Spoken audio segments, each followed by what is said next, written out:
Hello and welcome to Sessions. Again, I'm Pastor Saxon O'Campo, and again I wanted to say thank you for joining us in our God's Love series. We have learned so much about God's love in each of the fruit of the Spirit. Today, we are going to continue in learning about God's love with learning about self-control. I could tell you I'm definitely not the best person of showing self-control. I'm the person that always wants dessert after every meal, and that's after I ate way too much. My self-control when it comes to eating a salad or a whole pizza, I choose the whole pizza any day. In other ways I lack in my self-control is when I'm hungry. When I am hungry, it doesn't matter who is around me. I'm just in a bad mood. And honestly, I've had a bad case of the hangries. I get mad for no reason, and I'm very short-tempered. My lack of self-control reminds me of a story told in Genesis about Esau and Jacob. It's in chapter 25, verses 29 through 34. It says, "Once when Jacob was cooking some stew, Esau came in from the open country, famished. He said to Jacob, 'Quick, let me have some of that red stew. I'm famished.' That is why he was also called Edom. Jacob replied, 'First sell me your birthright.' 'Look, I am about to die,' Esau said. 'What good is the birthright to me?' But Jacob said, 'Swear to me first.' So he swore an oath to him, selling his birthright to Jacob. Then Jacob gave Esau some bread and some lentil soup. He ate and drank and then got up and left. So Esau despised his birthright. We have all been there when we were so hungry, it didn't matter how much it cost. For Esau, it cost him his birthright. But it doesn't always have to be such a high price. But it's our lack of self-control that we might get ourselves into trouble. Maybe it's not like Esau did, but maybe it's getting really upset with someone for no reason and regretting it later, just as Esau regretted giving his birthright away for a bowl of soup. We all have to deal with this sometime in our life, and it's all up to us to show self-control. Jesus experienced the same thing. Jesus had to show some amazing self-control when being tempted by the devil. This story is told in Matthew chapter 4, verses 1 through 11.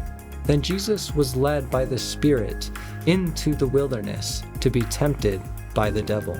After fasting 40 days and 40 nights, he was hungry. The tempter came to him and said, 'If you are the Son of God, tell these stones to become bread.' Jesus answered, 'It is written, man shall not live on bread alone, but on every word that comes from the mouth of God.' Then the devil took him to the holy city and had him stand on the highest point of the temple. 'If you are the Son of God,' he said, 'throw yourself down, for it is written, he will command his angels concerning you, and they will lift you up in their hands, so that you will not strike your foot against a stone.' Jesus answered him, 'It is also written, do not put the Lord your God to the test.' Again the devil took him to a very high mountain and showed him all the kingdoms of the world and their splendor. 'All this I will give you,' he said, 'if you will bow down and worship me.' Jesus said to him, 'Away from me, Satan, for it is written, worship the Lord your God and serve him only.' Then the devil left him, and the angels came and attended him." Jesus showed some great self-control. And we can see that the devil tried and tried to tempt him when Jesus was vulnerable and hungry. And just like I talked about at the beginning, when I'm hungry, I don't think straight. Just like Esau, he was vulnerable and gave up his birthright, but not Jesus. Jesus was smarter than myself and Esau because he had better plans than falling into temptation. Jesus showed his great self-control for one reason, and that reason is for every single person on this earth. He showed self-control because of his love for all of us. This is why God's love is in self-control, because he demonstrated it for all of us. In your own life, have you demonstrated self-control? Have you looked at the bigger picture when it comes to controlling yourself? Instead of looking at pornography or cheating on a spouse, you gotta look at the bigger picture and see how that can affect your own life and the life of your family. Maybe it's showing self-control in what you're putting into your body when eating only junk food instead of what your body really needs. There are so many ways to show self-control, but the biggest thing is to look at the bigger picture.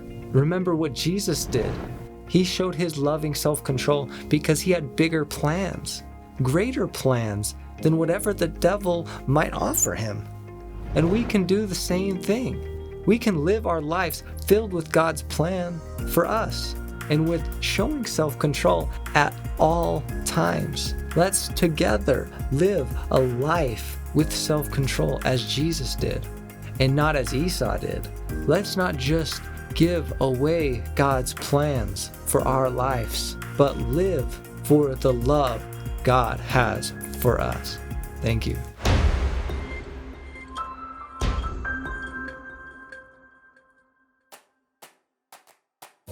I'm Pastor Saxon O'Campo, and I'm passionate about God and his love for me and for all of us.